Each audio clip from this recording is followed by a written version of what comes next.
Listen, there was a man called E.V. Hill, and he was saying this on TBN. He's gone home to be with the Lord.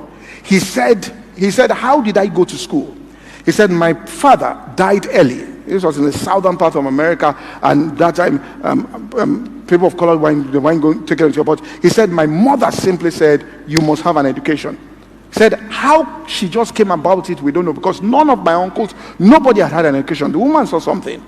And my uncles came and said, is he going to take over his father's farm when he grows up? He said, no, he's having, which education? He said, he's going to have an education. So, he said, finally, after some years, he got into school, into university, and the mother said, I have no money. She said, what do you say? She packed everything, gave him a lunch pack, and said, you can go to school. And she told him, he said, his name was E.V. Hill, and called him and said, I'll be praying for you. He said, I went to that college there, and I stood on the queue to pay my fees, even though I had no money in my pocket.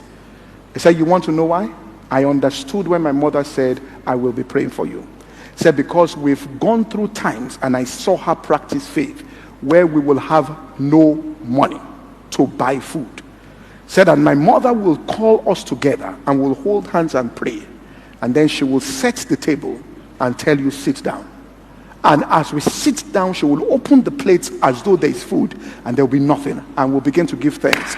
We will hear a sound at the door, and we'll go there and open the door. Somebody just dropped food there for us.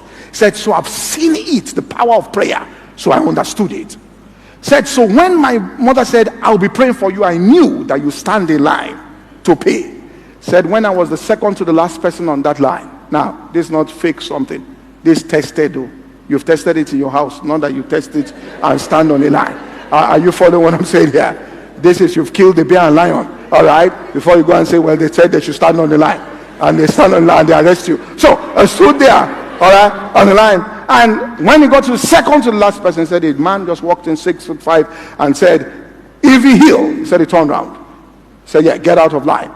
He said, I'm on line. He said, are you E.V. Hill? He said, yes, sir. I said, get off the line. He got it. I said, he thought he was in trouble.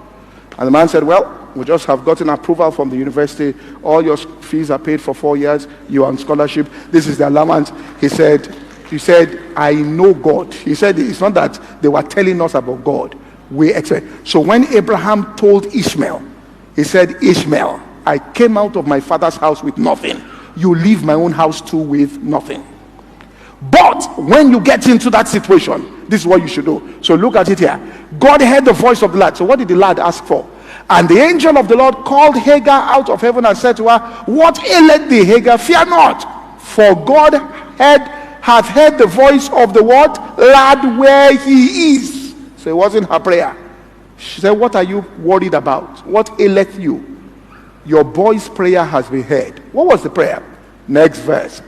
Arise, lift up the lad, and hold him in thy hand, for I'll make him a great nation. Because God had told Abraham that.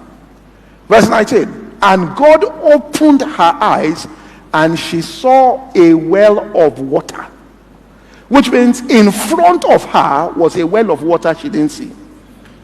Do you get what I'm saying here? And what happened was she went and now filled. Which means she came only with a bottle. Now the bottle wasn't supposed to be the supply, was going to be the container to be receiving from that supply. Are you following what I'm saying here? But what Abraham gave her was a bottle of water, but he gave her the weight she will be receiving. I must have told the boy, pray when you get there. That's how I did everything. I get to a place, nothing is working, I ask God. Everything is constrained, I ask God. That's why Jesus wept and said, listen, you guys don't know. You're hidden from your eyes. You don't know what's going on.